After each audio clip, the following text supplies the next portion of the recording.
exciting. Okay, here we go. This is always the awkward bit while I wait for the live stream to load. It's on. It's on. It's on. Awesome. Cool. Kia ora tātou. Nau mai haere mai ki Aotearoa Town Hall Part 5, I think, Tuarima, which is our 5th week doing this kaupapa, and we have such an awesome lineup for you here tonight.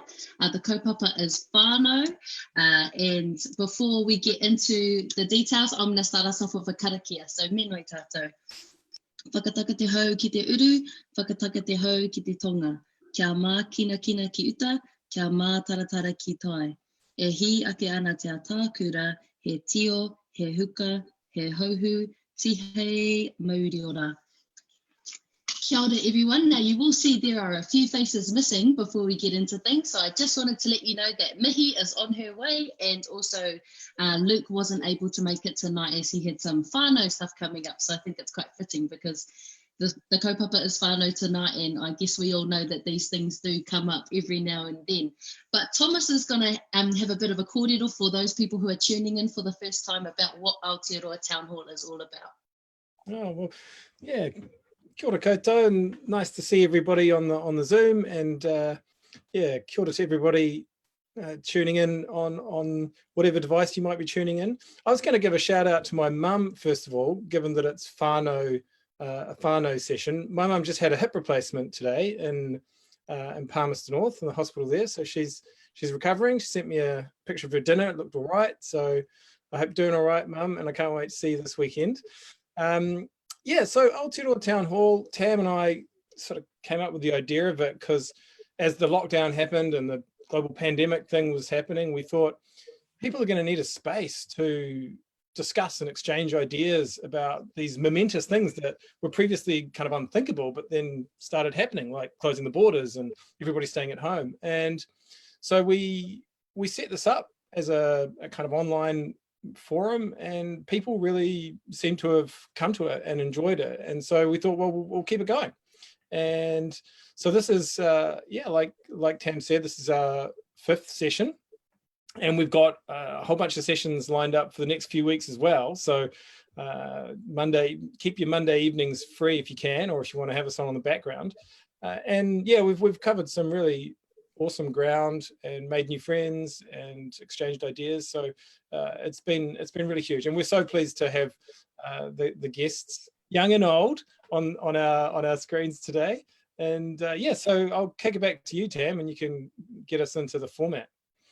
Awesome. So I see a few comments already on the live, so kia ora everyone tuning in. It's awesome to see you again for our 5th kōrero in a row.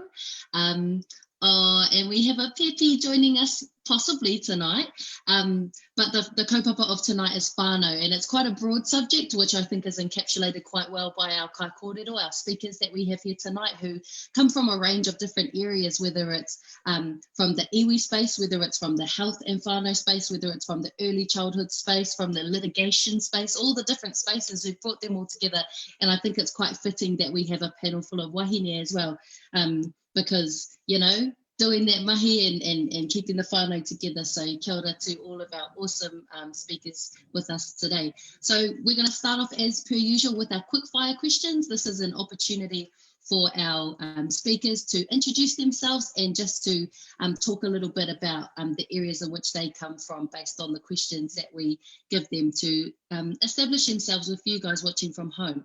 So Mihi is not here yet, but I'm going to start off with, I'm actually going to start off with you, Nadia, because you were first here on the Zoom today. So my question for you is based around the fact that you're a unionist, you're an early childhood education teacher, and about a month ago I saw you share some kōrero online, and you said something. You said a lot of things, but something that stood out to me was something that you were quoting from a local principal, and that was keep it simple, keep it about relationships. The home is not a formal classroom, and parents can't replicate what is done there. So I was just wondering if you could introduce yourself and just speak to that kōrero a little bit, and thank you for coming on our town hall.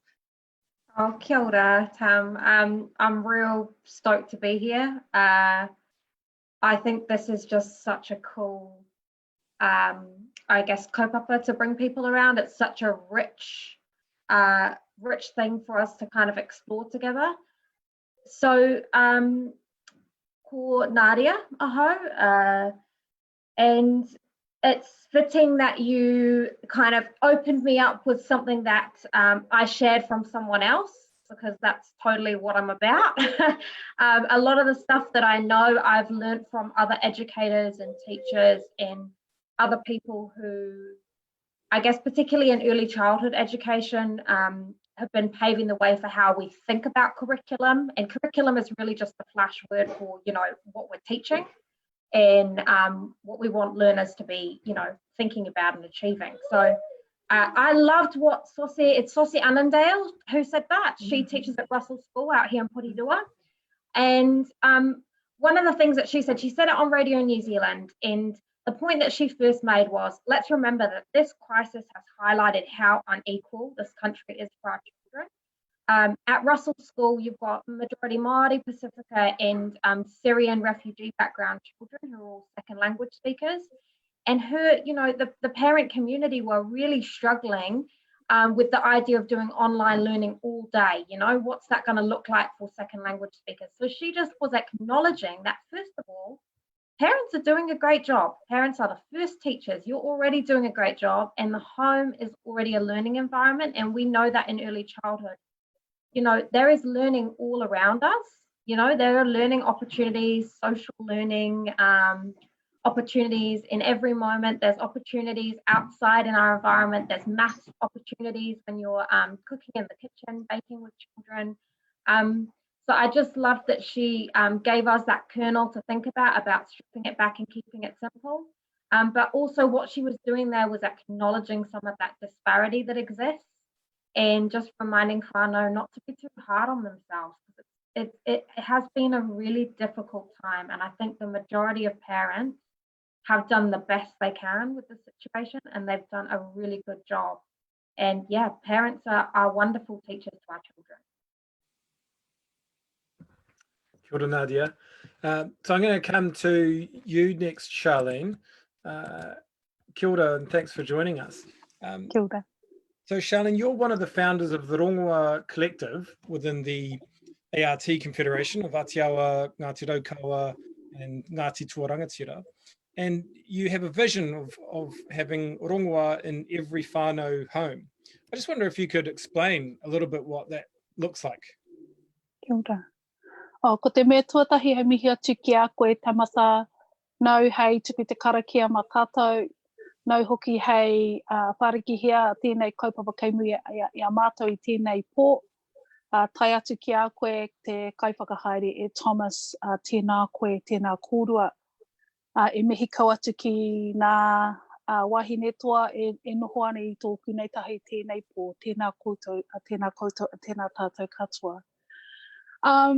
Thanks for that lead-in, and I kind of feel the pressure of that right now. It's kind of feeling quite a big vision to have. It's one of those big visions when you sit down with those of your peers, which is kind of how this happened. You start to have the big dreams and the big pipe dreams, and you start to talk about those things, and then you realize that actually you have to whakahaere it, because it's no use just putting a vision together and sharing in this dream and this vision for whānau and not actually having a hand in making it occur. So I want to kind of go back. There's about 4 or 5 of us who have hung out in the rongoā space for quite some time now. We all provide a range of different rongoā options and services and just deliver to whānau really, and have been doing that for a number of years, for decades actually. And over this sort of last 5 to 10 years, we've found ourselves needing to come together, because a lot of our original tohunga who taught us, and those in our iwi who have taught us, and our whānau who have taught us, have passed on. And kind of we got to the space where we were saying, hey, it's left up to us now to share those gems, and to start to activate those taonga that were instilled in us. And so kind of when you realise that, you realise you don't really have a choice, and you have to just do the mahi and do the work. So we found ourselves doing a range of different work throughout the region, and we all whakapapa to the three mana whenua iwi from here. So we all have those ties to Te Aotearoa, to Ngāti Raukau Te Au ki Te Tonga, and Ngāti Rangatira. And so we kind of said, well, we represent the Art Confederation through our whakapapa. So we kind of say, you know, whakapapa is really important for anybody. You need to know who you are and where you've been, you know, who you represent in order to move forward. So it's kind of that embodiment of whakapapa.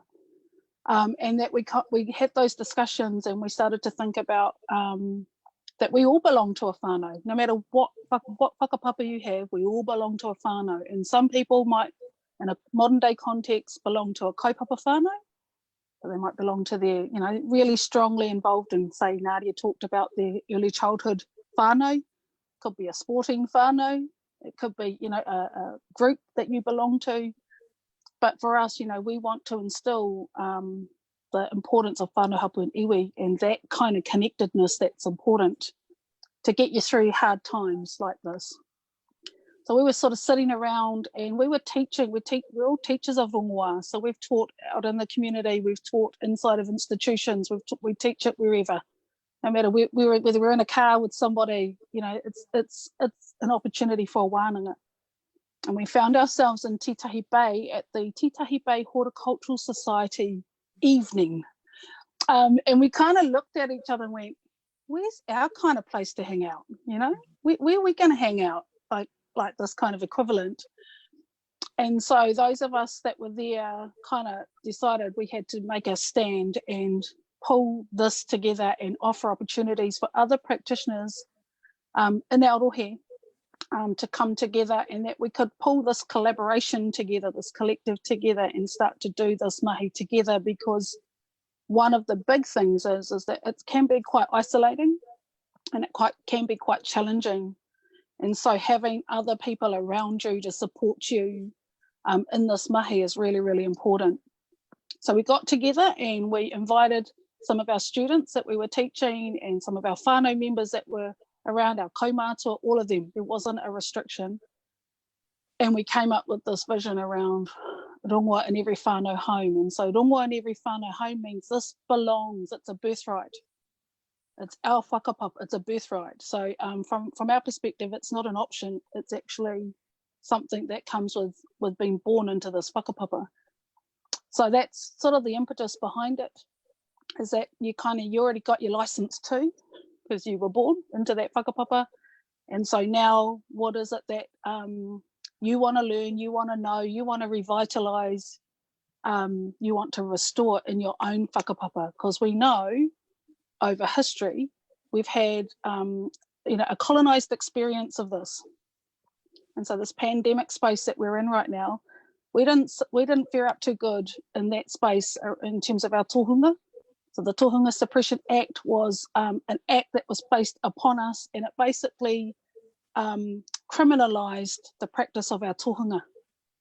So what happens with that is it comes with a stigma, and over time our people are told don't go to those tohunga because, and there's lots of reasons why they were told not to go.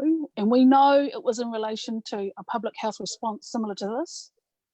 But the reality is the stigma that remains with our people is they still think that it's this black magic voodoo kind of thing, space you don't go to. And so that's kind of the when it was repealed, we've been kind of fighting that, because it didn't go away. It just kind of went underground and it stayed within whānau. And so we know it's still there. And what's happened is we've had this big, huge revitalisation happening over the last sort of 5 to 10 years. And now whānau are ready. So that's kind of the big story. And I'll leave the rest for the next question. So kia ora mai koutou. Kia ora, tēnā koe. Kia ora e hoa, and that was so mean, and I like how you were talking about, I guess, the whakamā that comes along with rongoā because of I guess legislation or the state and the way that it has framed rongoā to Aotearoa, and then you talk about whakapapa and how rongoā is a part of that. It's a part of a birthright, and it's interesting because there are so many, I know within my own friend groups, so many of us urban Māori are disconnected from our whakapapa, and that brings its own shame with it, its own whakamā with it. So it's interesting to see those parallels and how hopefully when people take that journey to understand themselves and their whakapapa, that too leads to a journey where they can understand more about rongoā and the natural ways of being and living in harmony with the environment and letting it imbue you with, you know, with health and order and everything. So ngā mihi for that beautiful introduction. I can't wait to hear more with your next pātai, your next question. And you touched on the Tohunga Suppression Act, and I am going to move to Deb next, because this last week actually, you know, our social media was on fire because everyone was talking about the COVID response bill and the COVID health response bill and the implications that had for tangi. And no, it's not for tangi, but people were saying that the language used in that bill were reminiscent of things such as the Tohunga Suppression Act. And so I wanted to move over to you, Deb, and just ask, you know, what is your kind of perspective on the way that the government has directed these critical elements of whānau, such as tangihanga and birth and whakawhānau and those elements? Kia ora koutou. Tuatahi ngā mea ki a kora mō te tono ki te kōrero I te pāna ki tā tātou whānau. Ka nui tērā kaupapa. Kia ora koutou. So thank you for bringing the kōrero. I mean, you know, I listen to what everyone else is saying, and it's critical. The key message there is whakapapa and the significance of us acknowledging whakapapa and being able to, I guess, understand the whakapapa and whānau. And the health response bill, I guess, as an example, is I guess, typical of what we all are doing here. I think we're all in the space of advocating.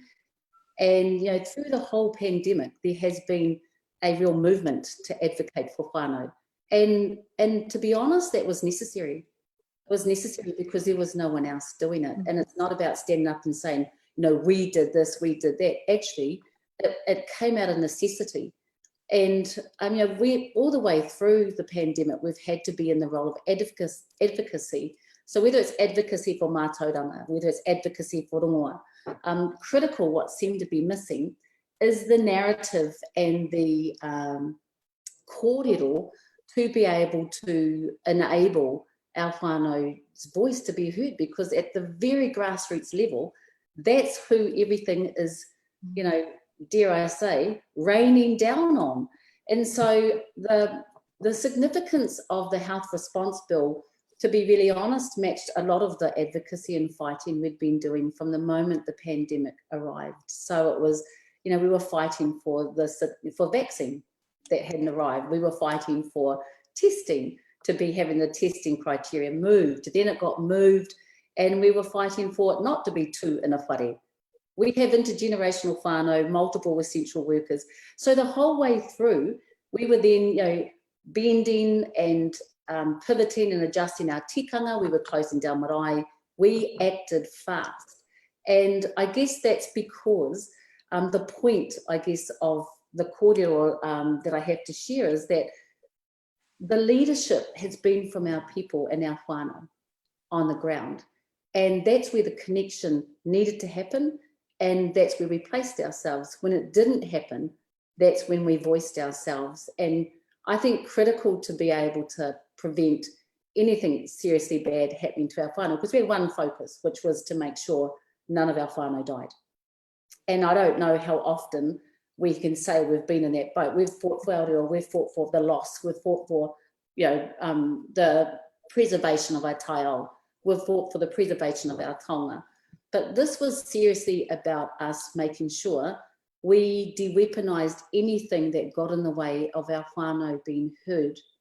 So I think the health response bill was a part of that weaponry, consciously or not, that could easily have displaced and moved our whānau, moved our marae, moved our tikanga in a way that lacked respect and it lacked aroha. And I think that's probably something that we've all commonly done for this kaupapa, is advocate for our whānau to ensure that they're heard. Yeah, kia ora. It was a pretty distressing time when that bill was being rushed through, and I mean, I had to feel like surely there would have been more time to prepare it and to talk to people beforehand. But yeah, thank you so much for those comments, and we're so honoured to have you with us, Debbie. Okay, I'm going to go to you now, Stacey, if I could. So kia ora, Stacey, and welcome. Rachel Taulele, who we had on a few weeks ago, afterwards she stayed on the call and she said, "Oh, you've got to have my friend Stacey on. She's amazing." So you come highly recommended, and we're really pleased to have you too. So Stacey, you've represented women in violent and unsafe homes and disadvantaged communities. You've advocated for social, criminal and justice reform. What is it in your life that made you feel compelled to do this kind of work? Tēnā koutou, ko Matarangi te maunga, ko Rakwāua te moana, ko Pākehā te iwi, no Manawatu hou no reira, tēnā koutou, tēnā koutou, tēnā koutou katoa. What a privilege to be with this group this evening. Rach did offer me up, and I'm sure I'll disappoint on whatever she uses the explanation, but we are very good friends from well, from a long time ago, let's just say. Look, I have had the real privilege of, as a lawyer, acting for a very broad range of people who, for a variety of reasons, have found themselves experiencing hardship. And separate and apart from that, have had the opportunity to go into a lot of communities internationally. I spent a long time in New York, and I worked in Africa for a while, and then back here in Aotearoa, to go into communities that are very different than the one that I came from. I'm from the rural Manawatu, from farming stock.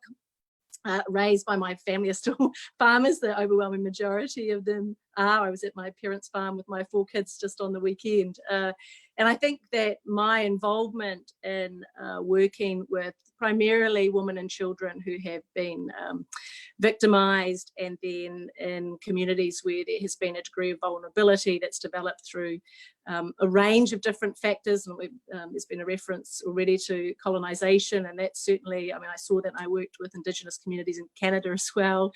I mean, it's a global an issue. Here in Aotearoa, then I think my drive has largely been what I saw in my own home. With my parents. I think rural communities, generally people pitch in and help each other. There's not an ask, people just turn up, and I think culturally Māori really identify with that, and other Pacifica cultures, that's a very natural thing to do, and it's you know, I think in the mighty Manawatu, it's something that comes naturally as well. But when I returned back to New Zealand in 2010, one of the things I really struck was in the 11 years or so that I'd been offshore, while New Zealand appeared, at least to me, to have become more multicultural, I felt that it had become less diverse. I felt that communities had become siloed, that, for example, here in Wellington, there were more people that I worked with who spent, you know, 15-20 minutes driving to work than had ever spent 15 or 20 minutes driving down the motorway, you know, to Russell School, Nadia, as I know, Sosiria, into Cannons Creek. The degree in which communities had interacted with each other, connected with each other, had changed, and so I just set out to, at least to the people I knew, to try and bridge some connections and enable people to reconnect, because I had found as a child that, you know, with my parents and in my community, spending time with people, learning from people, had been really empowering and given me a perspective that I think's been valuable in life. And doing that in a way where, you know, this, I'm not at all into this nonsense of people turning up. You know, no one needs to be saved. No one needs to ride in and do anything. You know, you turn up to offer a helping hand. You will receive more than you'll give. You'll learn more than you will teach. And that's certainly been my experience, and something I would hopefully have the opportunity to continue to participate in. Oh, kia ora, Stacey, and I know that you are an inspiration for my law student mates also that look up to you and hope to do some awesome social good, alongside their legal mahi throughout their life. And I think it's your projects and mahi that you've done are a real reflection of your ngāko mahaki, or your kind and humble heart. And that's why I wanted to understand a bit more about where that kind of drive and that compassion comes from, because it is, it affects and touches so many lives. And just want to mahi to you for that mahi. And Mihingarangi is in the building. Tēnā koe e mihi. Good to see you. Kia ora, tēnā koutou katoa. Awesome. So I'm gonna I have got my partai for you, but we've just had some awesome introductions. Nadia talked a bit about I guess like her experiences during lockdown, but also early childhood care and I guess teaching at home. Sharlene touched on rongoā Māori and how that is a birthright as part of whakapapa.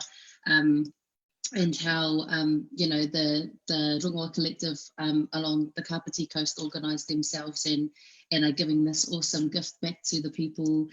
Deb talked about the COVID response bill and kind of what that symbolises a bit for, especially around tangi and those kind of things. And then Stacey was just touching on why she does the mahi that she does in terms of just giving back and just helping people out. And now for your partai, so you're right on time actually, we were keen to just hear a bit of kōrero from you about just I guess what you've seen over the last 6 weeks working as a journalist, and how you've seen the pandemic affect whānau in different ways, and I guess just what you've observed over the last lockdown. So yeah, kia ora. Kia ora. Well, yeah, I thought about this. I think COVID-19 has been very different for different whānau. I think, if you're well enough to own your own home and live near the grocery store and have 2 incomes coming in and those kinds of things, it's probably been quite a relaxing time, bar the online schooling. But, when you've got plenty of money for kai, you just don't have those stresses that other people do. When there was I think it was this Fairfax Stuff article yesterday with Carmen Parahes, where she's looked at the activity in different regions in rohe, and what it tells us is that in poorer areas we can see that they are travelling more, and they're travelling from Papakura all the way to the city to do cleaning jobs, and they have no opportunity to have a break like many of us have had the privilege to do so. And on top of that, you've got a number of families living under one roof. You've got children who might have been at school and getting a lunch under the decile 1 and 1.5 and 2 schemes, where they're having a lunch or a breakfast in the Kiwi Kids Club, who are now at home having 3 meals a day. So it's, the inequality that our country experienced during COVID-19 probably hasn't been, we haven't really understood it just yet. And actually, when you look at the tens of thousands of families in that first week going for food grants because they just haven't got enough to stretch, I think, I hear lots of stories about people who are doing okay saying, gee, it's been actually quite neat. And I think, I hope you've been thinking about everybody else. Yeah, kia ora Mihingarangi. Nice to meet you, and thanks for being with us. And yeah, just reflecting on that, so many people I know have been saying, "Oh, it's great to be able to work from home. I hope we can work from home forever." But then on the other side, the people who can't work from home tend to be the lowest paid jobs. And so, in a way, if that sticks, and we get to a point where basically well-off people who own their own homes and have kind of policy jobs can work from home, and everybody else who gets paid less actually has to go out and do stuff. It's kind of unfair, isn't it? I'm with Deb really when we talk about, am I still muted? No, I'm fine here. I'm with Deb when we talk about just, looking at that budget. It's disappointing not to see more money in there for people on beneficiaries and people at the lower end of the scale. I understand that, we have to keep the economy going. We have to save jobs. We have this responsibility and obligation, the government does anyway, to workers and employers and things like that. But it does feel like if you're at that bottom end of the rung, you know, it's almost like if you have been, if you're used to living poor, then you know you're going to be fine.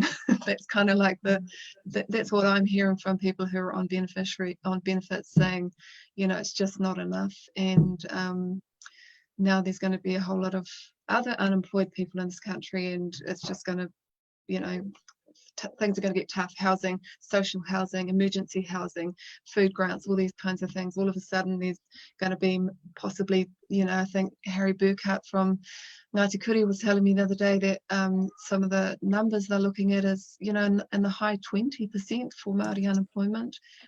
I can't even comprehend what that looks like.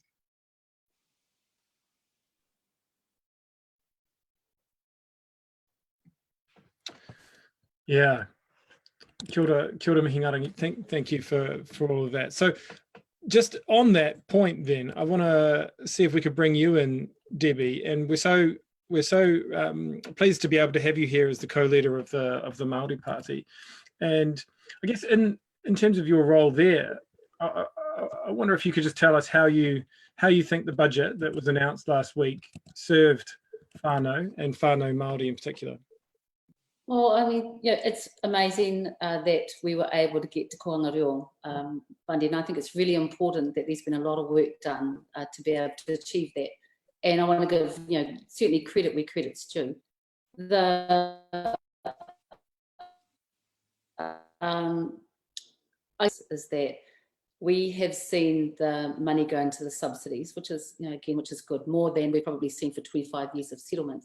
But as Mihingarangi, as we are all, I think, alluding to, we have a huge growing population that are experiencing unemployment for the first time ever. And I was really disappointed to see that not only have we not had benefits increase to living rates, we also didn't have essential services, and yet they kept the country going and they weren't acknowledged.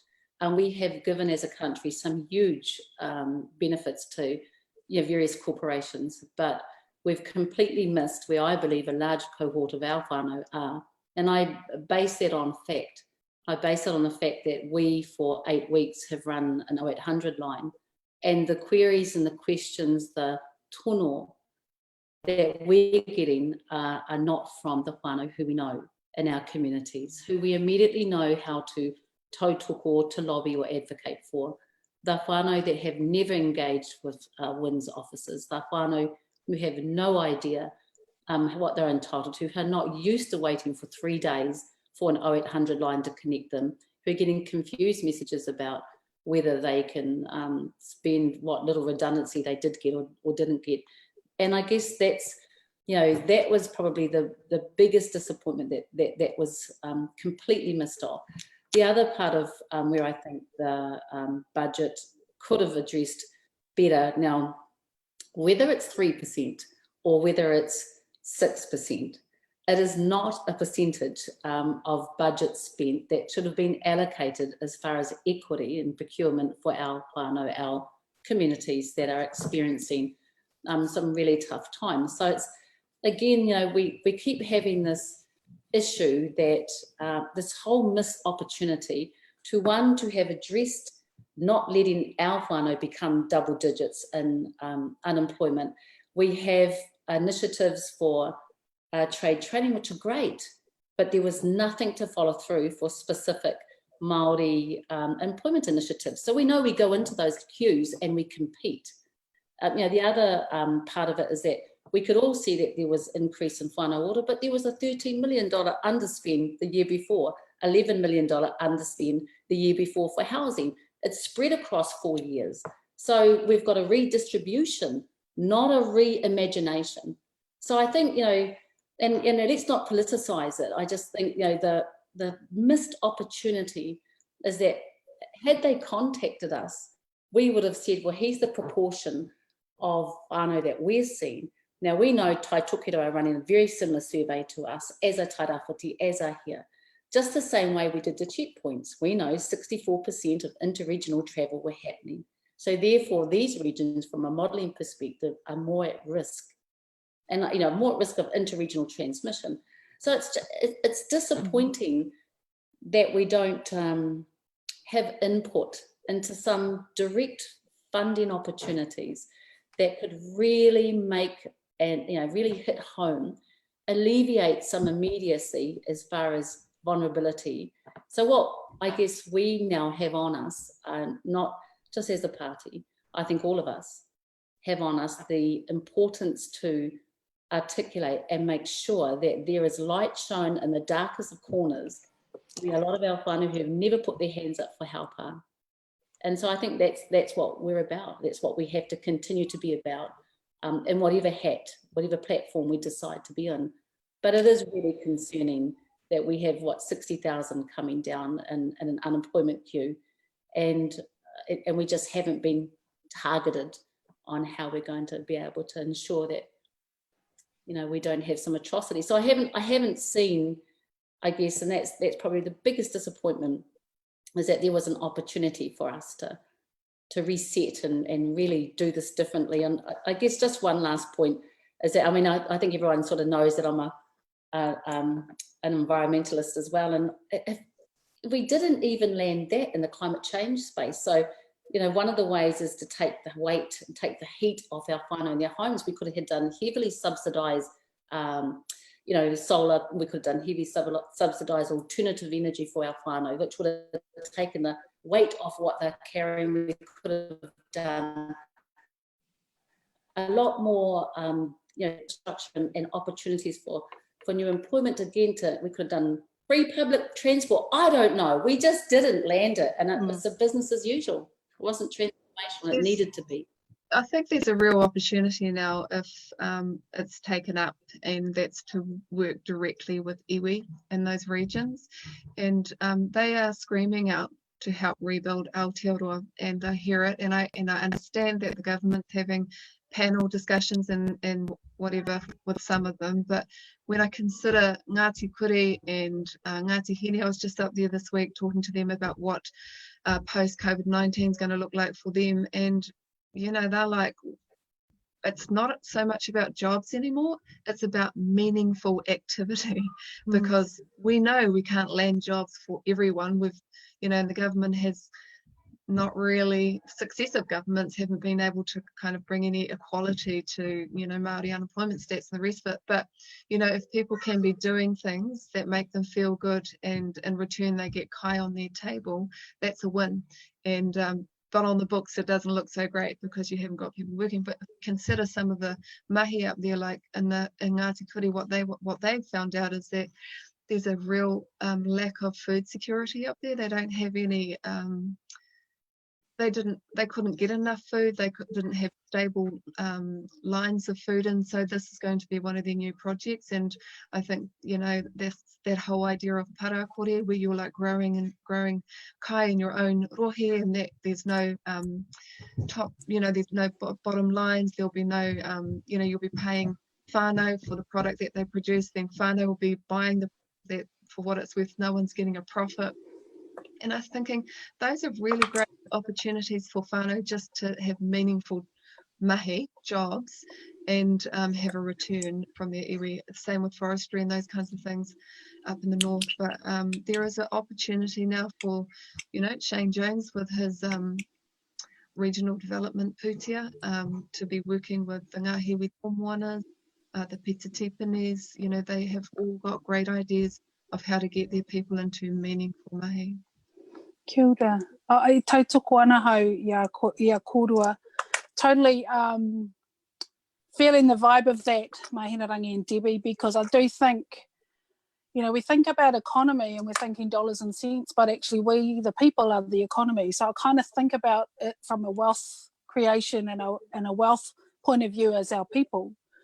And our people standing on our whenua and being, I suppose, supported through new forms of old economy. And I kind of think of it like that, because it's new forms of old economy. It's no different than how we used to be when we'd all put a mara down and we'd grow different types of kai and then we'd trade across the borders. it's kind of getting back to basics. And I think for me, the blessing that we found COVID brought us, because I do think it was a blessing, was this opportunity to relook at that. So I do think we certainly need to be thinking about how our service end is working and how we're going to better meet the needs of whānau that do need support. But I also kind of think there's this opportunity sitting right there to plant new old seeds. These are heritage seeds of the past around the kinds of economic and other activities we used to be involved in, to ensure that we don't get to this ever again, because that's kind of what we woke up to, is that the reason why we kind of can't support ourselves is because we don't have a mara growing in our backyard. And if we had that as a fundamental basic, then we would have a tool and an opportunity to trade with someone else. And then those kind of local circular economies work when you're going through a crisis like this. And they're not always the big ticket items on a political agenda either, but they're the most important things when you need food, warmth, shelter, and love. And if we get back to those basics and come back, because I kind of think that's what COVID did, it made us come back to the basics. Because the problems that were there, whether we talk DV or anything else, were there. And what happens is it's been escalated and it's been really, a microscope's been put on those things that were already there. So I also see it as an opportunity, and that's kind of what we did in the rongoā space, was we says, mā te rongo koe ka rongo. So whatever is there for you to see, feel, sense, is there in your current circumstances. What is it that needs to stay and what is it that needs to go? And how is it that we can support you to move that and activate that and transform it? Because kind of I'm right back in the space where I think whānau know how to do this. They just haven't had an opportunity in the past to actually activate it and do something about it. So how is it that we respond? And I think we can always think about services providing that, but I kind of want to push the emphasis back to whānau and say, you are the expert in your whakapapa. You are the expert in your life. You know what's going good. You know what's not going so well. What should we do about it?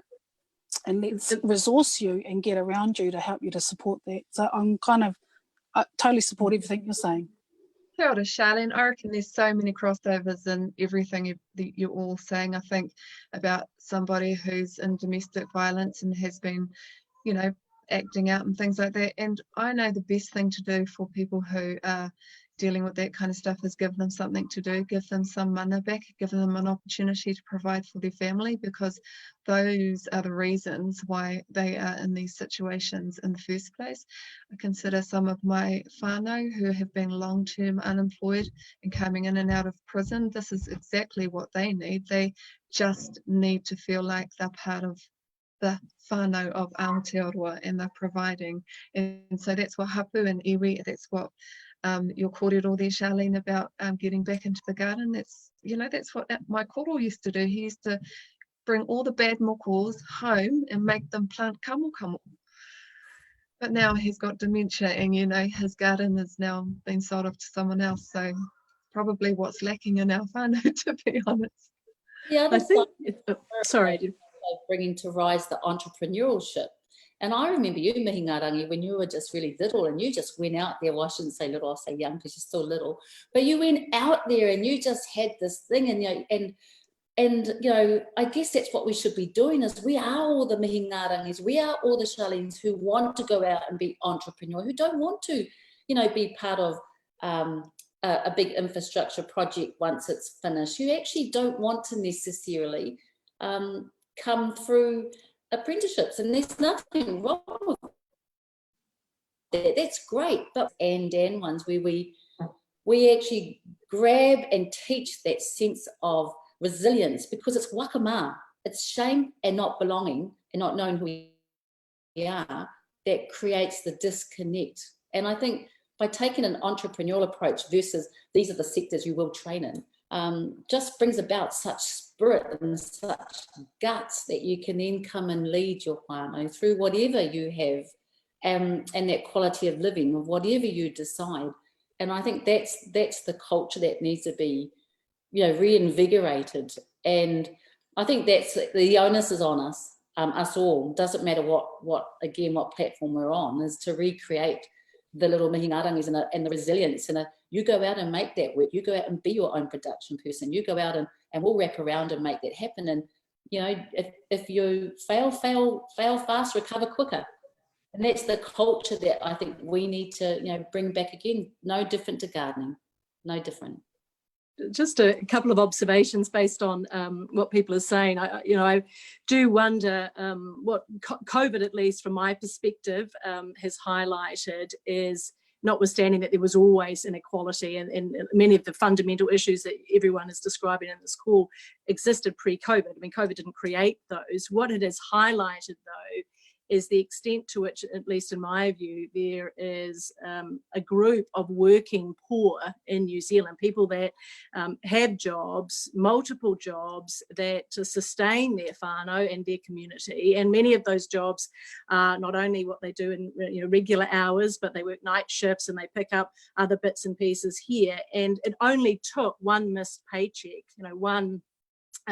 for them to fall to a food bank for their housing situation that was precarious before, to now almost become unsustainable. And that is remarkable in a country like New Zealand. I'm not in any way suggesting that the numbers of people who are in long-term beneficiary situations, who are not only unemployed, but in the eyes of at least some have almost become unemployable, which I don't agree with, but there is some of that view. I'm not excusing any of that, but I'm just saying the thing that I think has really struck me has just been how precarious a lot of people who are perceived to be in the middle are. And I worry a bit with the budget, and I understand the focus on jobs, and I appreciate, the political value of that as well as the economic one. But I don't know that you reach jobs, at least with the whānau, the woman that I've worked with, people coming out of prisons, the communities, low decile school communities where people have lost their jobs now and are really facing into some things for the first time. Their immediate thought is not a job, it's, where am I providing the next meal? Where is my stable and secure supply of food? And that's unfortunately not a garden that I can plant today and harvest next month. That's tonight, that's tomorrow morning. I mean, there'll be people on this call, I suspect, who, have fed their kids Weet-Bix tonight and they'll need to do it again tomorrow morning. I mean, that's the reality.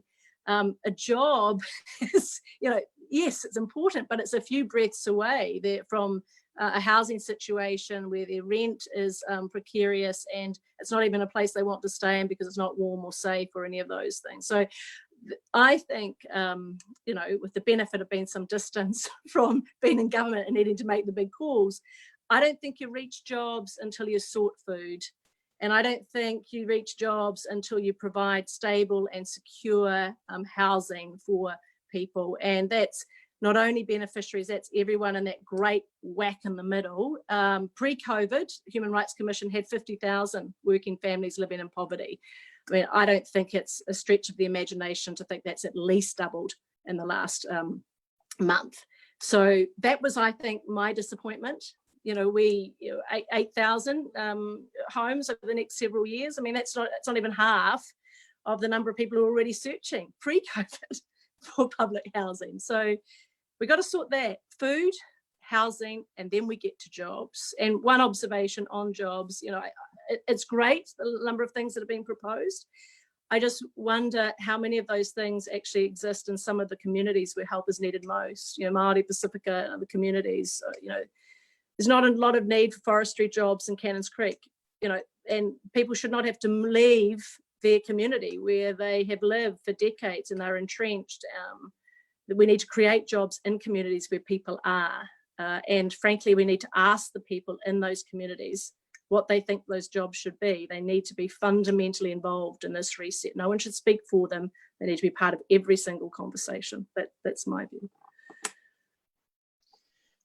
Wow. My experience with just what you said there in the families that I've met over the years is that when you're living in Cannons Creek, your greatest need is a roof over your head and kai on the table. And like a whānau order navigator, because they are amazing in that situation, because you just need some support. And I think that when you're living in the far north, you actually have the support, because you have that kind of, you know, the aunties and the cousins and the rest of it. But the job is important, because while you're living on whānau land in your shed or your lean-to or whatever, you know, it's just the cash that's important there. So there's some, you know, they're completely different scenarios, but equally have a need. And so I think that's why, you know, I'm really happy to see the extra pūtea going into whānau order. I know some of the most amazing women that are whānau order navigators working, oh my gosh, doing God's work, I tell you. Hard out. And I really like what you were all saying, because actually just on Wednesday night we had a Rangatahi call for one of my iwi Aotearoa. There were about 40 of us online actually, and that's one of the gifts actually of this, I guess, this world, is that we've been able to connect with each other some more. But that was the thing that we were saying, like we talked about our long-term visions for ourselves and our iwi, and that was the biggest thing that came forward, is we want to be able to produce our own kai and produce our own water. You know, we want food and water security. And, you know, no one was talking about, I want to be an astronaut, or I want to be a scientist. Like, no one was talking about that. It was like, we want food security and water security for our whānau, and we want jobs that are purposeful, that feel like we're giving back to our iwi, to our whānau, to our hapu and everything. So I think, you know, you've got it spot on. And I was going to ask a question actually about the budget, and I was going to ask actually whether it doesn't matter what party's in there. Are we just going to keep getting the same thing? Because Debbie said it was more of a reallocation than it was a reimagination. I thought that really resonated with me, and especially all those follow-on comments. But I better move on to another partai, or we might be here all night, which I'm sure the whānau on Facebook would actually love anyway. But hey aha, I'm gonna go. I was going to say, Tam, one of the critical things is that we have ones like yourself that are leading as well, that we actually get out of the way and facilitate that we hear our youth through this, because they have a tenacity and an insight that's really critical to be heard. So yeah, really awesome to hear you all, you know, all getting together and speaking out and doing your lives and making it possible for us to follow and listen to you guys as well. Oh, kia ora. I'll pass that on to them. So I'm going to go to you, Nadia, because I'll be keen to hear some more of your kōrero.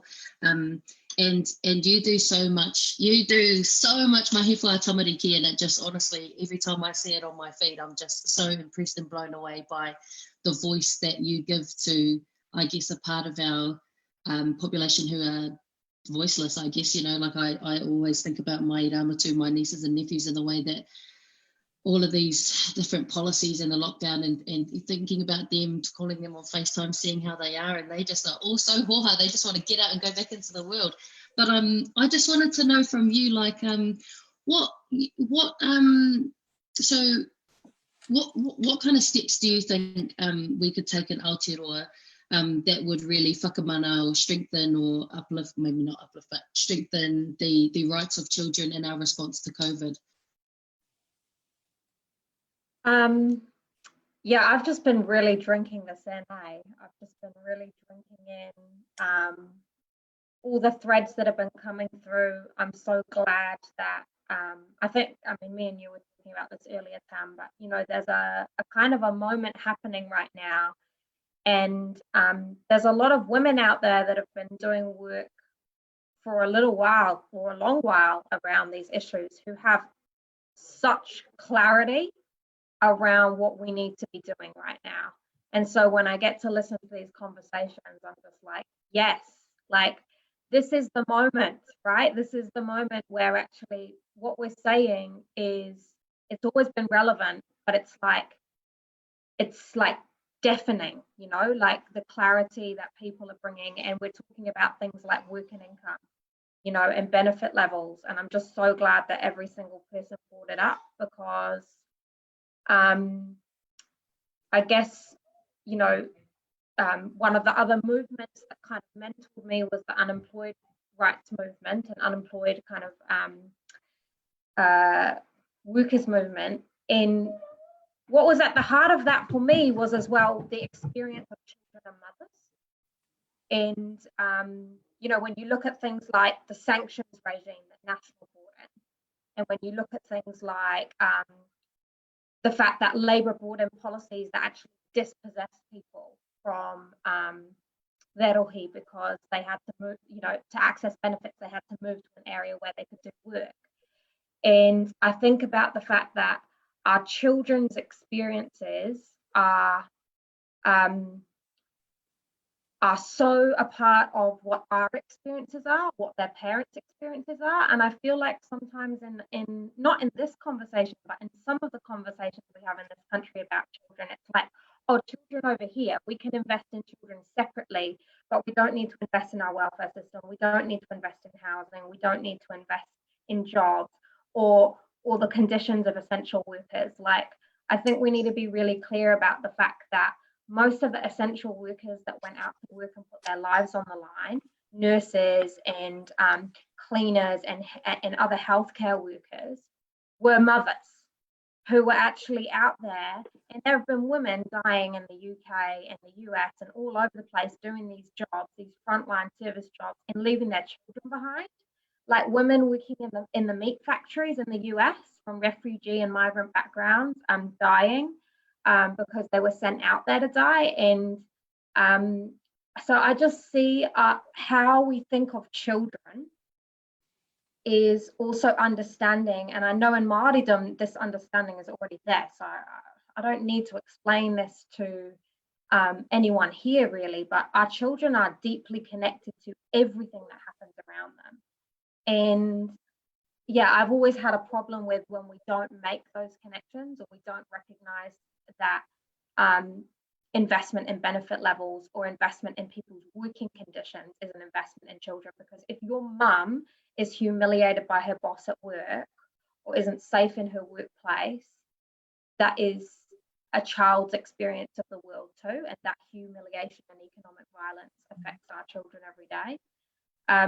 So in terms of like how we turn that around, I also think that we kind of need to remember that our way of doing family, our way of doing economy, our way of doing all these things is just like a moment in time now. This is the way that we've shaped it now, but I don't think it's the way it's supposed to be.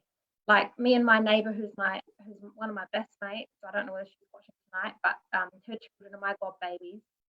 And when we were both on maternity leave together, we were just like, this isn't how it's supposed to be. You know, she would say to me, like, we've got to return to the par. Like, this is not the way we're supposed to be raising our babies like this. And I really strongly feel that we too often separate these questions of economy and jobs from the experiences of our children and our mothers.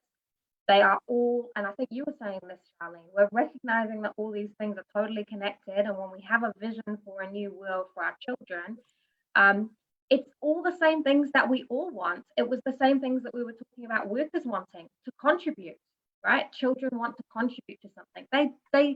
They do actually have a voice. Our young people and our young children have ideas about the world. You look at nature through the eyes of a child. They want to look after it. They want to nurture it, you know. You think about the fact that our children want to be heard. They want to belong. They want to know who they are. They want to know where they come from. And, you know, like to be able for them to have those opportunities is also about all of us having those opportunities, you know. So I think that in terms of the steps we need to take, obviously massive investment in the early years, but I mean that starts, the first place that starts is like Māori midwives up in Northland, you know, who are working around the clock, you know, delivering babies with their own hands and who are so underpaid. You know, that's when the first 1,000 days starts, that child lands in their hands, and you learn more in that first 3 years of your life than you do in a university degree. And it also starts with investment in our kohanga and kohonga teachers. You know, I know we've had investment in this budget, but people have to understand, like, the minimum rate for an early childhood teacher now is 49K. Like, people have been teaching for 20 years on that rate. Teachers in kohanga on $18.90 an hour, struggling to feed their own kids after 14 years with a qualification. I mean, I know I'm telling people who already know this here, but it's like, it says so much about what we prioritize. And so, yes, I want to see big investment in early childhood, but also like investment in families to be able to be parents. Like, we shouldn't have to work so much. You know, that's what so many parents have been saying. Like, I shouldn't have to work a 60-hour week and never be with my own children. And I think if we could structure our economy differently, you know, like Māori knew, like when settlers came here, they made women and children property. But Māori had a different view of children, and it was about children being cherished and valued and being heard and being respected, and that children could have a voice and participate in things. They didn't need to be silent in the background. So, you know, I guess, you know, when we think about this radical reimagining or whatever of our economy, valuing different groups of workers, creating jobs, whatever, let's remember that it also, our children have a role to play in that. And they have so much to offer us, and we them. So, you know, if we could actually be a little bit more in harmony with each other and with our children and have them around a little bit more, then I'm just thinking about the things that we could achieve together, and I guess I'm pretty excited by it.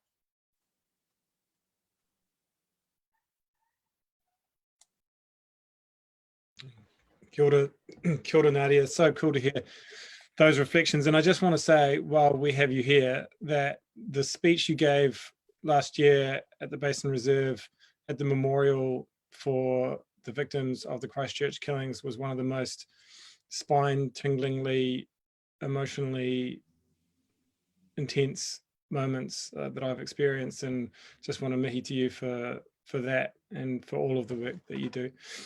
So I'm going to come now, I think, to Stacey.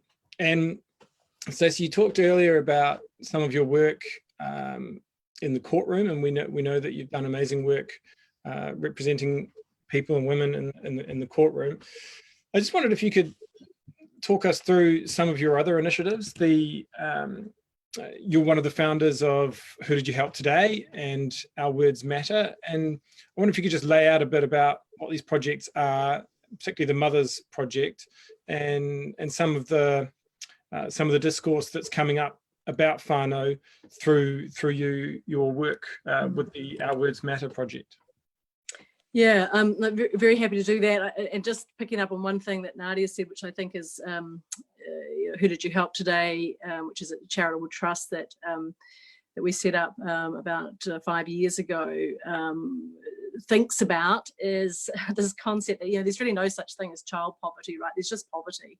It's just poverty. It's just kids that live in whānau in poverty. So we put child in front of things for some reason, because it seems to grab at people, and I've seen that in my work, you know, where people will react very strongly to a child who is harmed, you know, a child who's sexually abused, when that child is, you know, 18 or 19, and she starts as a result, and there's no doubt, but it's as a result of that trauma that she experienced earlier, she starts acting out and interacting with our youth justice system and our criminal justice system, and, you know, she's in her 20s and up in front of a judge and being convicted and sent to prison. We as a society don't look at her in the same way. We don't feel the same compassion towards her.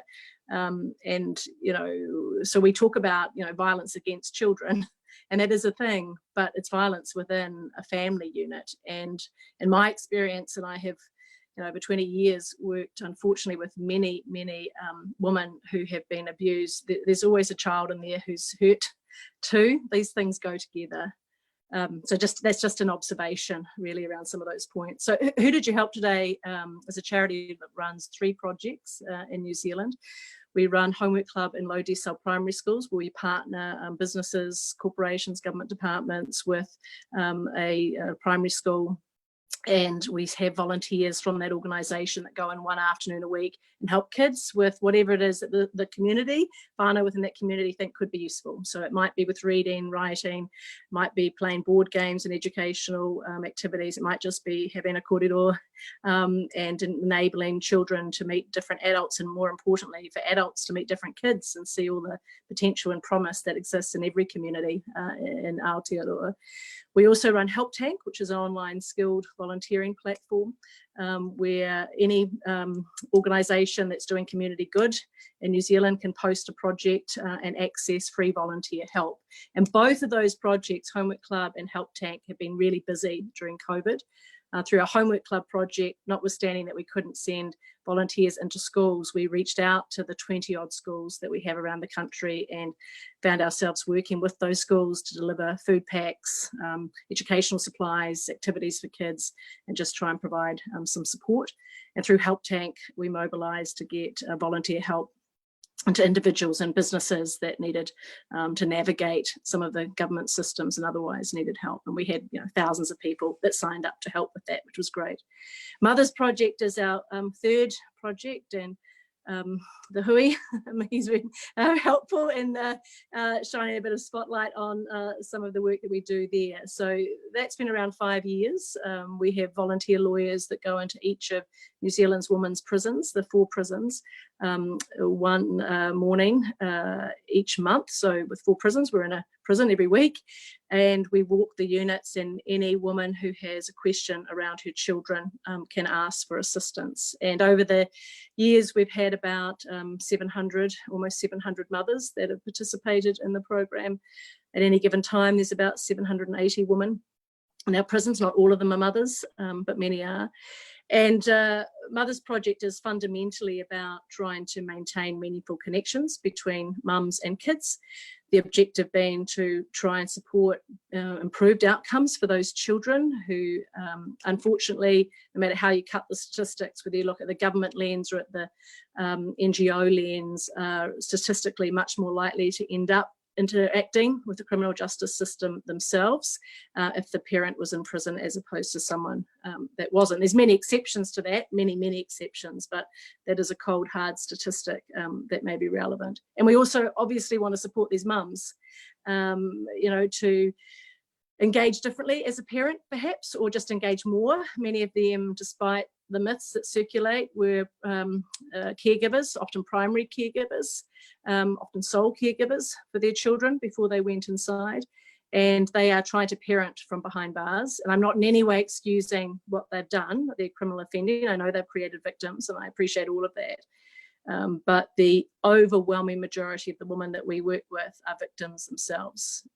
Overwhelmingly, they have been subject to physical and sexual and psychological violence. Many are illiterate. Many of them have not had opportunities to complete their education, to hold down stable jobs, to have secure housing. So they, in my view, are some of the most vulnerable women in our country. We pop them out of prison into some of the economic turmoil that we're talking about in this call, and we expect them not to go back inside, and that just doesn't happen.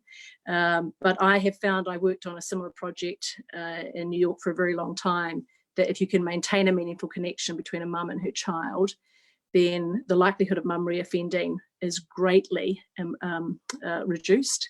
I think, in my experience, and I've met hundreds and hundreds of women who are mums in prison in New Zealand and in New York, no matter what they've done, no matter what they've been through, they actually do genuinely want to help their children. And that thread of humanity that can stay even in the darkest of lives is something we've got to cling to as a society and enable, because it improves outcomes for kids and improves outcomes for women and mothers, and that's how you improve outcomes for whānau and communities and for all of us. So those are the projects. Oh, and our Words Matter. Sorry, you mentioned that too. That's an online platform I set up earlier last year, actually in the wake of the terrorist act in Christchurch, and it's just an opportunity for people to share thoughts around the issues that they believe matter in New Zealand. And I've written a number of pieces on there anyone on this call is welcome to write, and you just we can post writings there, and certainly around pieces around the inequality that COVID has highlighted have had a lot of interest. I mean, I popped up one piece, and I think like 63,000 people read that, which is just incredible, but it shows the interest that people have, I think, at the moment in seeing how this pandemic has unequally affected people who live unequal lives in our country. I am going to leave that. Does anybody else want to add on to that kōrero? Yes, Mihi. Oh, I was just going to say, Stacey, I wondered on my experience with dozens of mums who have had their children taken by oranga tamariki over and over again, is this need to mother where they just continuously have children because of the loss. And actually over COVID I really worried about what it was happening with all of our tamariki and oranga tamariki, and my understanding is that they weren't able to see their biological parents or do visits and stuff because of particularly under the strict restrictions. And then I also, the old youth institutions that Judge Beecroft had said should have been, burned down and got rid of like last year, they're still standing, and there's still dozens of our tamariki and those our teenagers in there. And I just, what was 8 weeks like for them? I heard from prisoners, who wrote to me saying that they were in lockup for 23 hours a week for 2 months now, which I don't know if that's even legal. I'm just waiting for some information to come back, but so here we are all enjoying the sun and sitting on our decks, and there's our prison population is having, not only are they petrified because they're only getting bits and pieces of the information, but they are lonely and isolated, and mums Yeah, I think that, certainly it won't come as any surprise to anyone on this discussion that, it's extremely, it makes a mother extremely anxious when she doesn't know where her child is or if her child's safe. And a lot of what we do through the Mothers Project is actually provide information. We just find information and pass it back to a mother. And there's no doubt that COVID, for good reasons, I understand why corrections took the position that it had. It was trying to protect the woman and men in its care. So I appreciate that by not having visits, but it's very hard when people can't even have calls or any other means of communication. It's very hard for children to understand why mum or dad can't speak with them and check on them. That gets misinterpreted and leaves lifelong scars as well. So I think, there's a lot of issues in all of that. And I think too, around just one quick observation on the youth piece, one thing, having, spent over 20 years working as a volunteer lawyer in prisons here and offshore, I have yet to meet someone inside. They may not remember details around, when they were married or even how old they are, their own date of birth, sometimes struggle with the dates of birth of their own children, but they will all remember the date on which they had their first interaction with the criminal justice system. They will remember when they were first picked up for shoplifting. They'll remember when they were first picked up for wagging school. That was a defining moment in their lives. And that is the missed opportunity that we often have in Aotearoa, not to we deal with the child, but we don't deal with the circumstances around that whānau that perhaps resulted in a child being there. And so just to shout back to the budget, I would have loved to have seen some more in that. Early intervention is absolutely critical, I think. Stacey Fitz and Mihingarangi have said, sorry to just butt in. No, please. We needed to actually have created some new infrastructure, which was about isolating our whānau from radical shock and trauma. And there was such an opportunity. And the way that we have our navigators who mobilise across multiple kaupapa, and a lot of them were part of our iwi response efforts.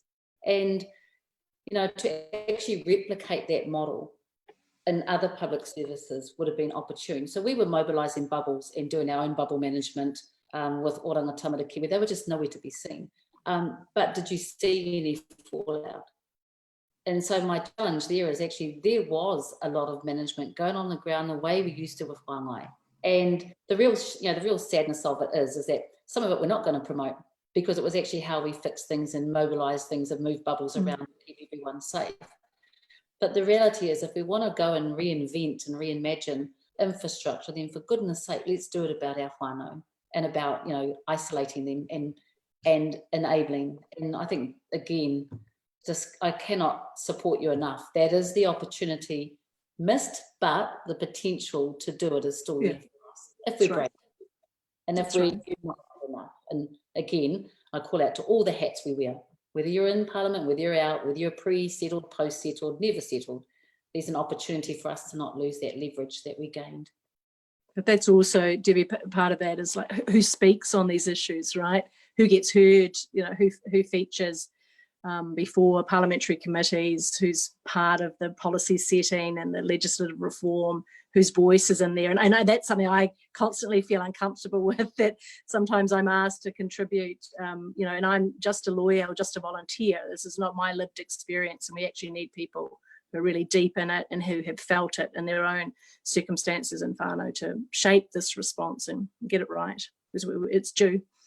One of the things that you know, I just add another layer from my industry is that, you know, you have frustrations of who's heard, you know, in court or, you know, giving evidence and stuff. And in my industry, you know, Debbie, that's part of the reason that I go out on my own, is because there's just no opportunity or platforms for us when we come from a Māori worldview, because I think we're too, I don't know what we are like, but, you know, we don't get platforms like others do. So we have constantly, I think about the voices that are on this little platform here and how infrequently I see you on mainstream platforms, you know, riffing your research or talking about what's important, or being brought in to talk about tamariki, or being brought in to talk about education. It's like, you know, we have this really loud voice in media, and you know, it's not diverse, and it doesn't represent everybody in this country, and that's another layer on top of everything you're talking about.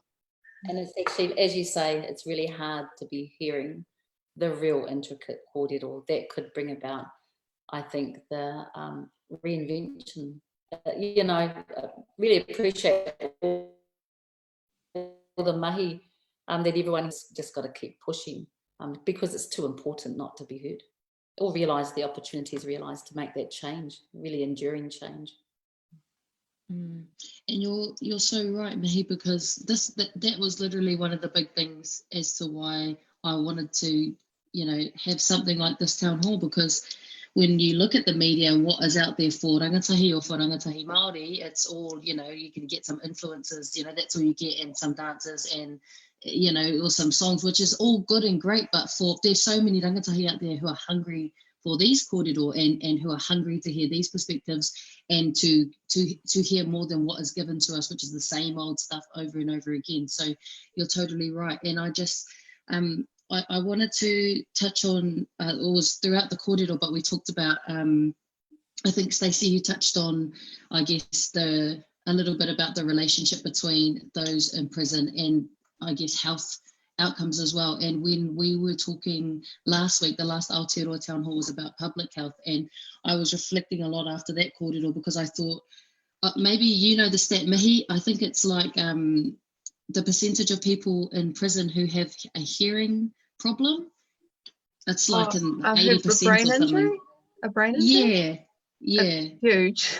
I can't remember, it's either 65, 80 or 95, I can't remember, it's one of those ones, but also addiction. So, and then there's addiction and brain together is really, really high as well. And I, thinking about that, and then Sharlene, you and I were having a kōrero before this, and you said that the health system still considers a rongoā Māori as the poor cousin of you know, primary health rather than the first medicine of this country.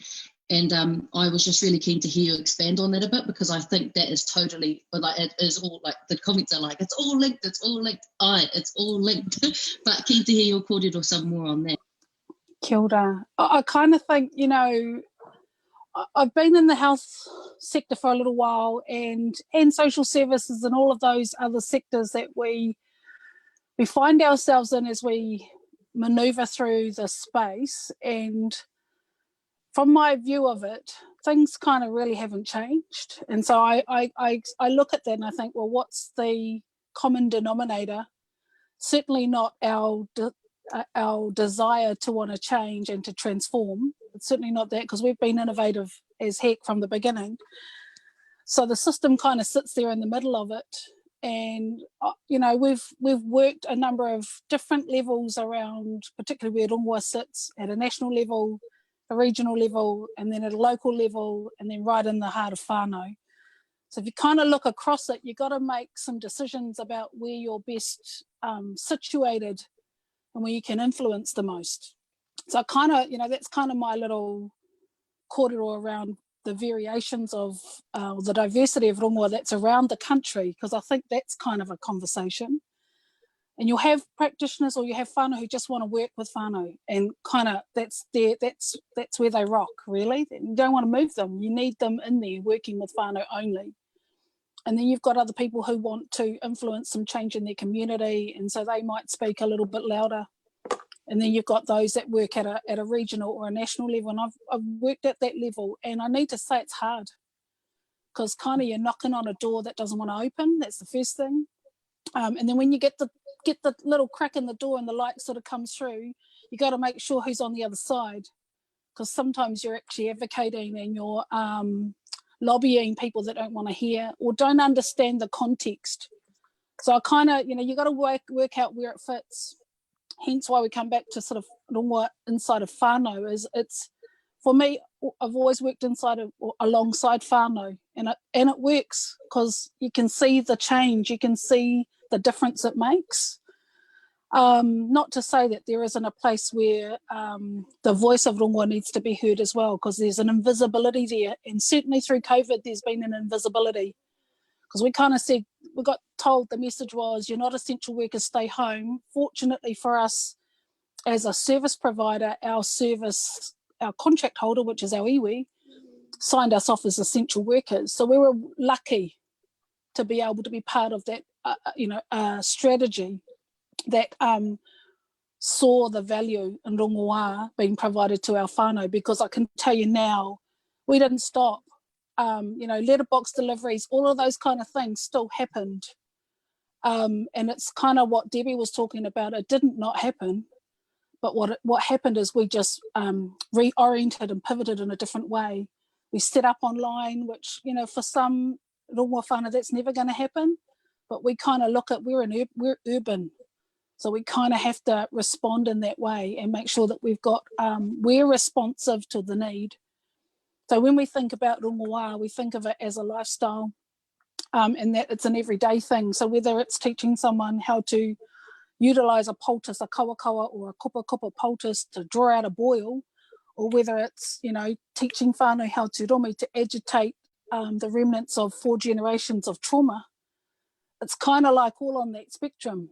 And so we always have to have a response to the need, and that's not changed over time. That's centuries, it's been like this. And so part of our decisions is really we have to decide where we're best situated in terms of advocating, so that we don't get caught up in a system that we have to justify the role of the place when we already know it's first medicine of this country. And it's kind of, because the health system, and that includes our contracts, try to place us inside a context, inside of a box. We don't only fit in health. So when I think about, you know, the boxes we get put in, we also have to ensure that we're pushing against that, because we don't just sit there. We don't sit inside of only a Ministry of Health context. We sit across our whānau, across all of the needs of our whānau, because we have responses to those things that are varied and require us to actually offer a range of different options for whānau, but mainly to teach them how to remedy and heal themselves. That's the key. once our whānau know how to remedy and heal themselves, they don't need us. And that's the key to it, really.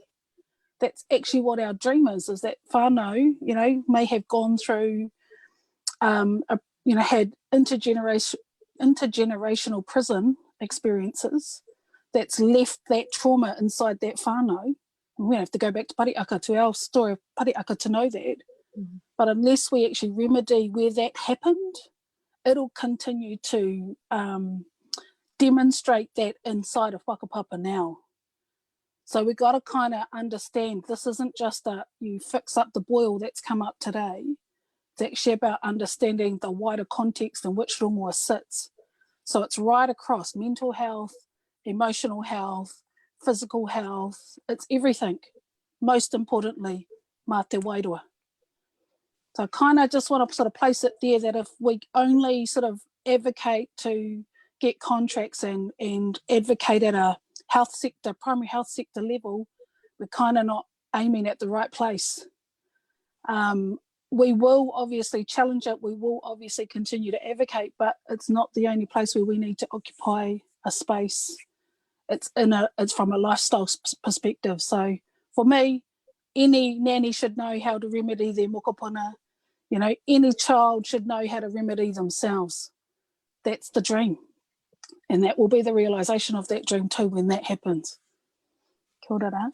It is isolating from the transactional relationships that I think our hauora and our whānau have suffered. And, you know, you're dead right, Sharlene. It is, I don't think anyone realised the importance or significance of hauora in health and the impact it can have on the economy until a pandemic arose. And this could be the first of many. This could happen in the climate change space. This could happen in other kaupapa, and the significance of us disenthralling from that transactional relationship, as we sort of spoke about earlier. So, you know, it's so critical to understand some of the values bases that we've had have actually, and I think someone talked about, you know, whether you call it circular, whether you call it donut, the reality is that interconnection of all our values that help us to live, and because we don't want to survive, you know, we really want to thrive.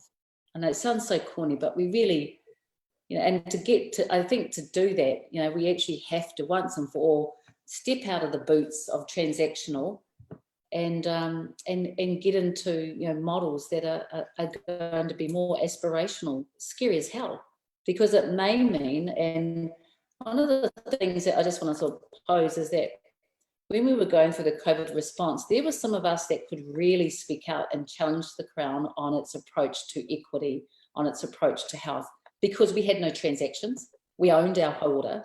We weren't part of a whānau contract. So we were actually able to speak out quite assertively on the issues and challenges. And that's when the Crown would back down. But what we saw is those who are much better experts at it than us, much, much, much more intel and experience and than us, actually couldn't speak because they were in transactional relationships. And I think that's, you know, koera, that was the problem, and therein is the solution, is to stop being held up by those types of systems. I think my question to you, Sharlene, is how do we get the average Kiwi to accept or appreciate, you know, the gift that it is? And the example I'm using is that there was a politician this week who posted on Twitter, oh, I don't want my taxpayer money going to weaving, you know, a basket weaving course at night time. And I was thinking, wow, that's so short-sighted given the issue we've got with plastic.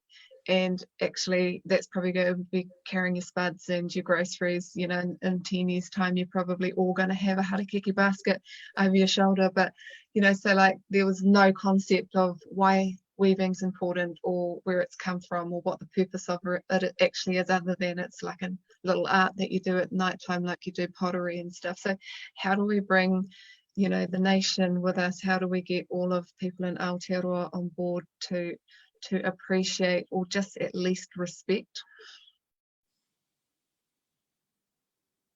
Sorry, I just about went to talk with the mute on. I kind of go back to, I mean, we've tried the bigger strategies, but I kind of think one person at a time works. Because I kind of do the maths and I think, well, one whānau at a time, kind of 7, 14, 21, however many people it influences. So I kind of think if you do that really well in your realm of influence, then actually you're going to influence a whole community. It's sort of how our collective came to be. Like we just started to train people. We started to be inside of community events. We just set up a little space there and people come and have a wairako rongoā, and then we'd have a little convo, and next thing we were in these other spaces we didn't even expect to be. So it's like that one thing at a time, and we have found ourselves in some, like we were at Māori Lands Film Festival, we're at a whole lot of kind of spaces that traditional rongoā isn't found. But what happens is it kind of breaks down the stereotypes of where it should be or where it shouldn't be. And then bit by bit and person by person, whānau by whānau, community by community, you grow it. And so I kind of think, because we've got like over 50 trained rongoā practitioners in our collective, which only started 2017, 3 years ago. So that's quite a big groundswell from a little sort of handful of us who had this little dream. But those are people who can actually work the mahi. So if you think about that and then who they touch, you just have to keep going. It's kind of ka ukia papa tuanuku. You have to come back to the kaupapa and one person at a time. And I kind of think, Uncle John or whoever it is who can't quite get it yet, one day, one of our mokopuna might marry his. It's kind of how it works. And, I can't always get worried about Uncle John. So I'll focus on Hone and I'll focus on, everybody else that does want to come on board. Yeah, no big answer, but that's kind of how we're doing it. I just wonder too, I think there's really a role for non-Māori in that as well. One thing I sometimes get frustrated, not in this group, but in other groups with, is the view that Māori have to advocate for everything Māori for non-Māori to listen to it, and I just think that's on. I'm non-Māori, Pākehā, that's on me and the people that I'm around. To actually, we shouldn't need someone to tell us that something is important and it's an inherent part of our country. We should just know that, and if we don't. Some of us do, and we should hold each other to an account on that. So, I think there's been a little bit of that around the COVID response too. With Māori needing to advocate for Māori, and I'm not far from suggesting that anyone who isn't Māori should start advocating for something they don't understand or get in the way or silence or take the stage. And I realise I'm rapidly heading into a hornet's nest if anything I'm saying could be interpreted that way. So let me just get that disclaimer out there. I absolutely think that Māori are the best advocates for themselves, but that doesn't mean there isn't a role for non-Māori, and that we should sit back and expect Māori to do the yards there. So, just an observation.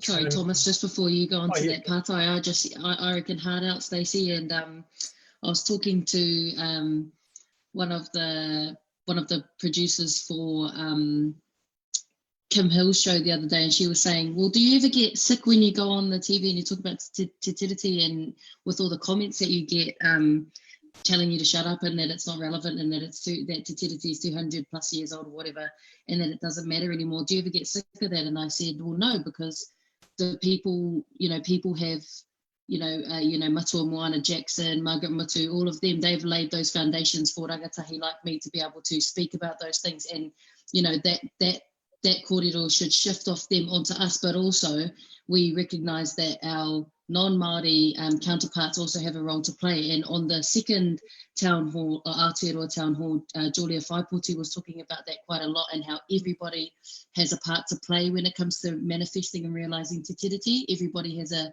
responsibility to manifesting that. So I think your kōrero is on point. Sorry, Thomas, just wanted to say that. No, absolutely, yeah. I was just thinking about the anti-basket weaving league, and I was also thinking back to that Aotearoa Town Hall, I think it was part 2, and one of our guests, Cleve Cameron, was talking with Tamatha, another one of our guests, about the potential for a harakeke industry in Aotearoa, New Zealand, to be a part of the revival and recovery of our economy in the future. And I mean, how short-sighted is it not to see that? But I was going to ask you, Mihingarangi, just this is our final prepared question. We can see where we go after that. But as everyone kind of slightly goes back to more or less normal life, I guess we're all thinking about what are the things that changed for us in our family life that are going to stick as we go into this new period, and what are the things that are not going to stick? And I wondered whether you, in your observations, have seen around the country some good practices, some good things that happened that we might actually want to stick. Just had a random thought. I know that the week before lockdown, I think all of King's and that they all sold out of seeds, and everything was gone. And I was thinking, well, those seeds have got to be like 8 weeks in the ground now. They must be like tiny little tupua, and then soon they're going to be plants and veggies and potatoes, and perhaps this kind of kaupapa will mean that matariki, when we get to matariki like next month, everyone's going to be, oh right, okay, I've planted, so I can celebrate too, pat myself on the back. So I was thinking, I hope that concept of the mara in your own backyard that you've done with your kids, that you've done with what you've learned from your mum. You might have had your mum or your dad with you in your lockdown, and they've given you some skills of back in the day. I truly hope that happens. I really think that people are also not going to work at work full time anymore if you can, and I think that there's a knock-on effect there for how often we're in our cars. I'd pray that big business or medium business or even small business has been able to learn that you can trust your employees and that they are productive from home, and it's safer, health-wise anyway, for us not all to be jammed into an office. It's better for the environment that we're all staying home and staying put. It's actually better for our kids, when we're home 1 or 2 times a week and they're coming home. There's so many knock-on effects. It means that our kids are better for teachers. It means that, they're learning how to cook kai because you're there with them saying, okay, your time to cook dinner. I just hope that we've learned to slow down. I read an article on RNZ today about being more frugal, and that because I grew up in the 90s, I started working in the 90s, and it was all long lunches and champagne and the rest of it. And actually, when I reflect on those times, not that I was totally into that because I came from such a greenie mum who used to save the glad wrap at home and things like that, but and it actually repulsed me, some of the things that I was invited to during that period. And I think I could never go back there now. And actually in 8 weeks, I can't go back to some of the things that I used to do, like, buy so many lunches and things like that. So praying and hoping that we slow down, praying and hoping that we continue to salute and applaud our essential workers and our nurses and our teachers and all of those. For me, I didn't realise how much work that teachers do and schools do, because I had in school my 2 little boys, and our big girl, she's 16, she kind of did it herself, but just so much work goes into there. So I hope there's a reflection of just gratitude, and I'm not going to say the word kindness because people get so upset about someone saying kindness all the time, but I think kindness is a great word myself, and I think I hope we're just nicer as a nation. I think we should also pat ourselves on the back and say, hey, we did some super amazing thing over COVID. We smashed the shit out of that virus as a team, and I also feel like in the last 10 years or so we've really become dislocated as a nation. And I want what they call on a hockey field the fat track, right up the middle. Like, I'm not talking political either. I'm just talking people coming back together and joining forces to achieve great goals like we used to, like the Kate Shepherds of our country, like the Whina Coopers, like all of these amazing people we've had in the past, and many more to come, ones like Cam. and Sharlene. Oh, ngā mihi, e mihi. And did anybody else want to add on there? Just as I know we're almost running out of time, but I'm sure you all have your own kind of hopes about what sticks and what doesn't. So just want to open up the floor for that and any final kōrero for the evening. I hope that we continue to stick up for each other. During the checkpoints in different parts where there was quite a generational divide, and it was quite a loud minority, and I'm going to call them a minority, but there was massive sticking up for each other, and so I hope we continue to do that. We found food distribution that was 15% cheaper and more local than pack and save. There was ingenuity in how we self-managed our highs and our lows.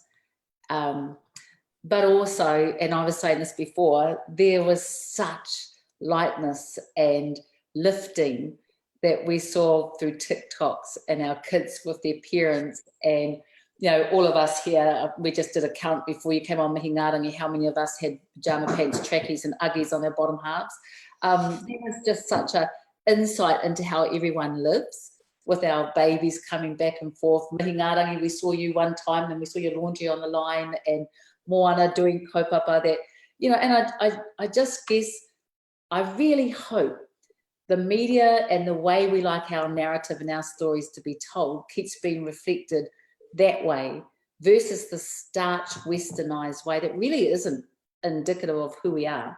So I guess the other thing, beside all that amazing ingenuity, is I hope we continue to grow and shift away from, you know, the ugly people who are on in the mornings that, you know, I won't say who they are, but that we actually start telling more and seeing more and more of narratives and kōrero intel into people who get their husbands to buy them, you know, hair dye for their hair, and that go on live with, you know, dye down their face and stuff that's just so blinking real.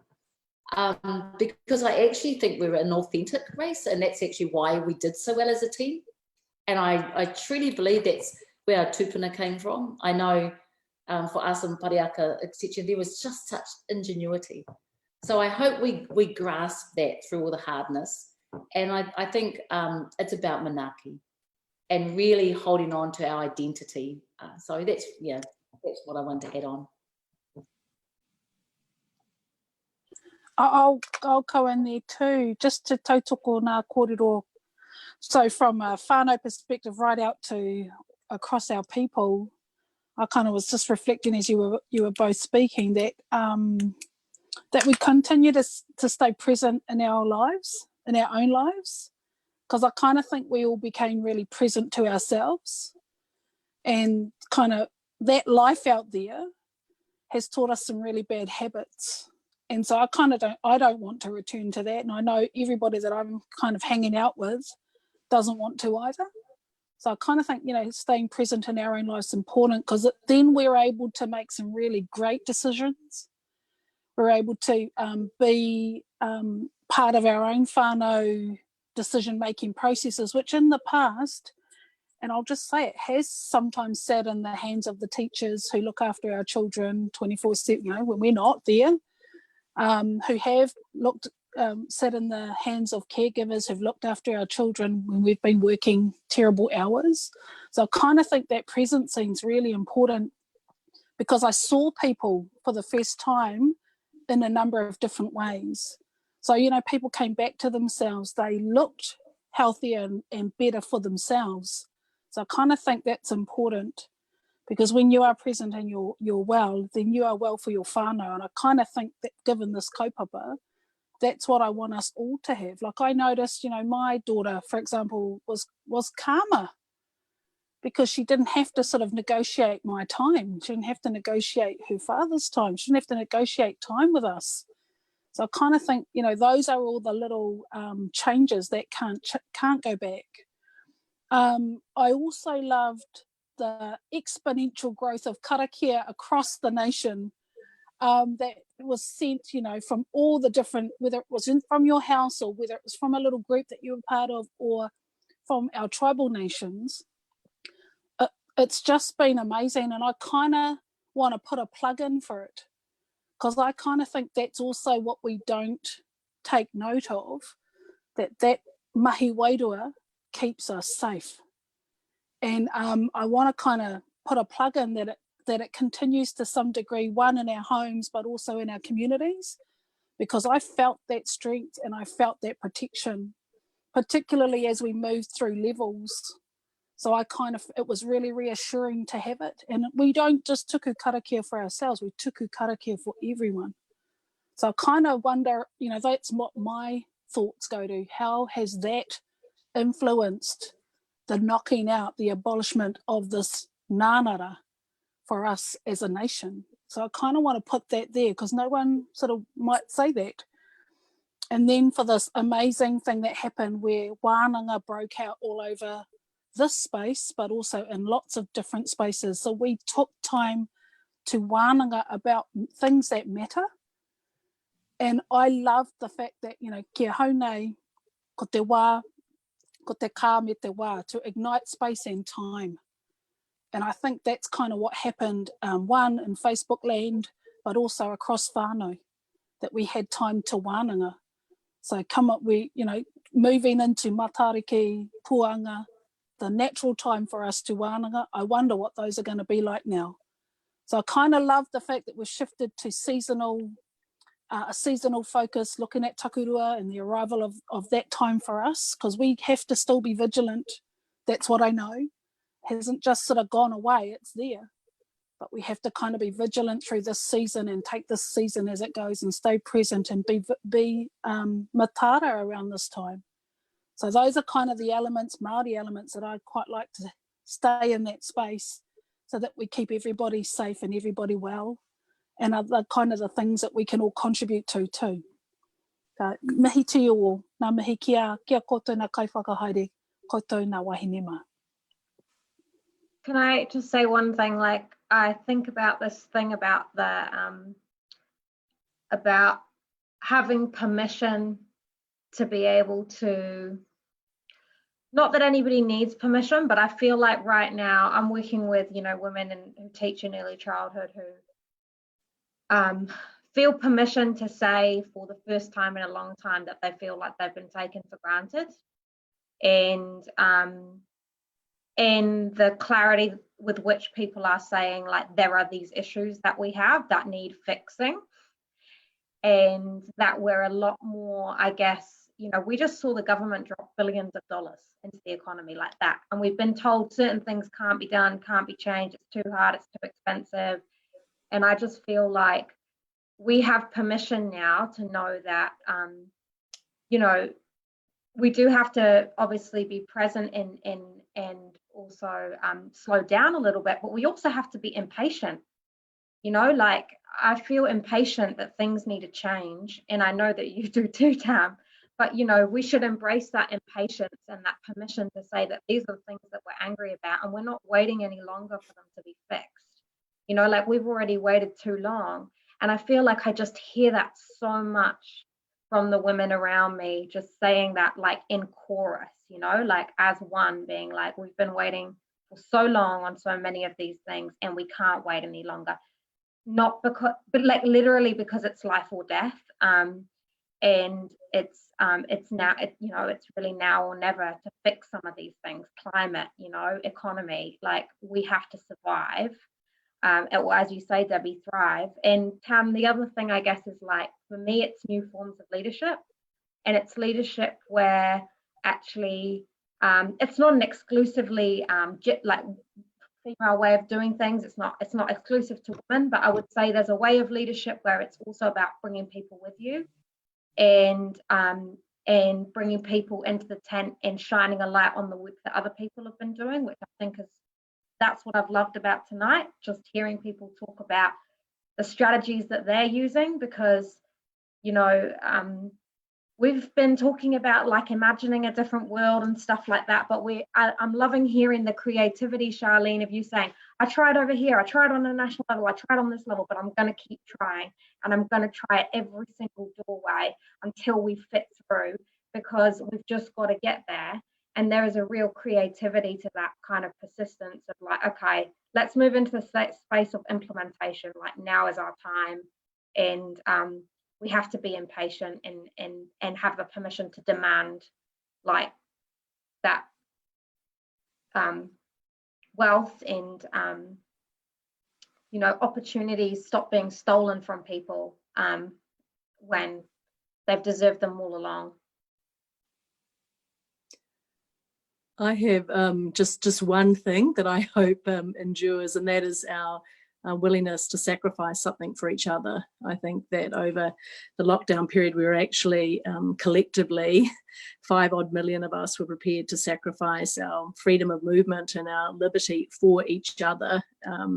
And that was to save lives in our community. And thankfully, this pandemic, at least to date, has meant that few of us, without in any way diminishing the lives of the impact of those who have died, but just imagine what we could do if we were prepared to sacrifice and give up something to save all the other lives that are lost in our country each year through mental health challenges, suicide, through violence in our communities. So I just hope that that willingness to come together, to give up something for another New Zealander, for another whānau, for another community, that we keep that, because I think that really matters.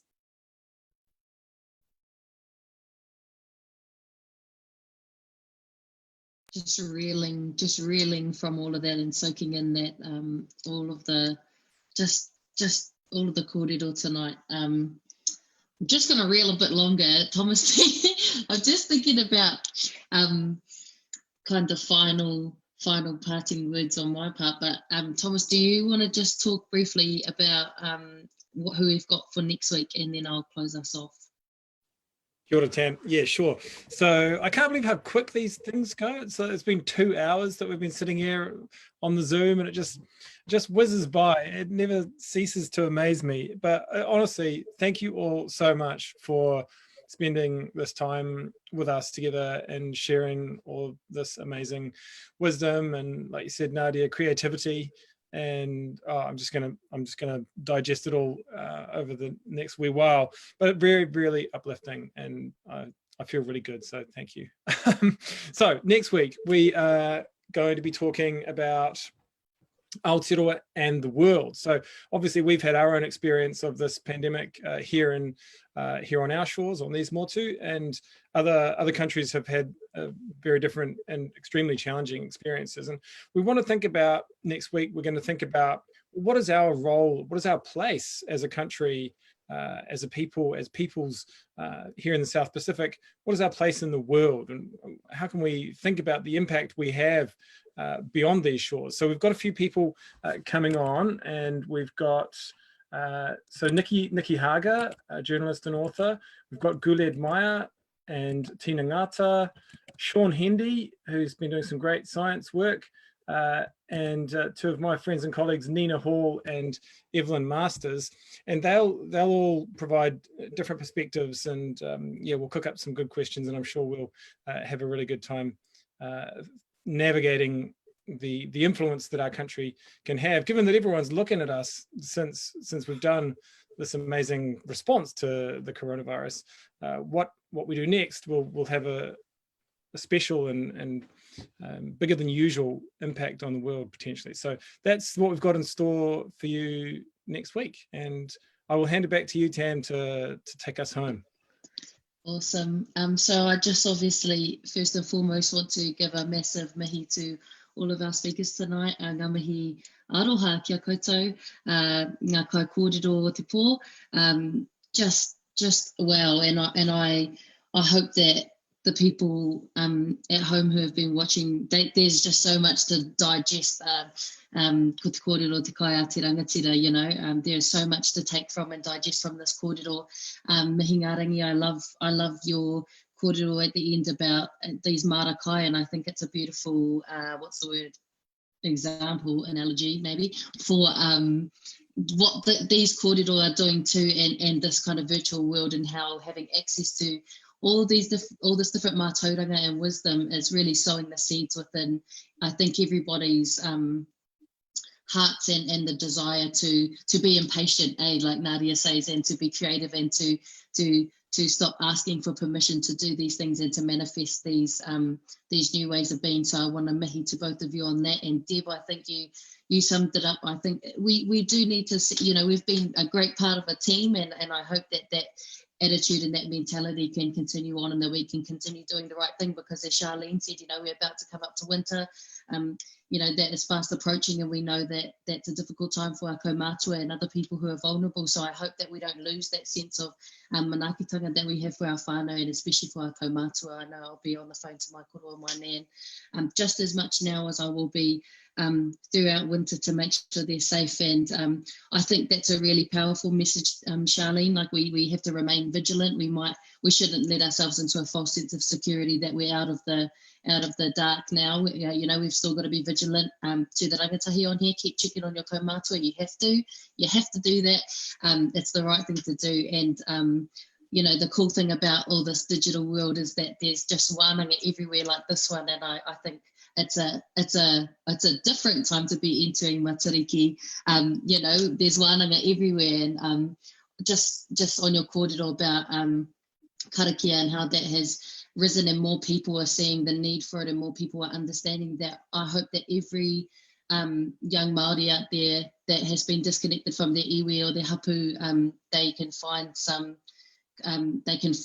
clarity in the kōrero that is now available to all outside of those marae doors. So and Stacey, you're right. I think we've learnt about the things that we actually do need in this time, and that there actually are a few things that we probably should be sacrificing. I know for myself, there's smaller things such as plastic or bad kai, McDonald's, all of that stuff. I'm realizing, I guess that's on the smallest scale, but I think it's brought into context what things we need to sacrifice and what things we can sacrifice for the good of the whole iwi. So I just want to thank you all so much for your time tonight.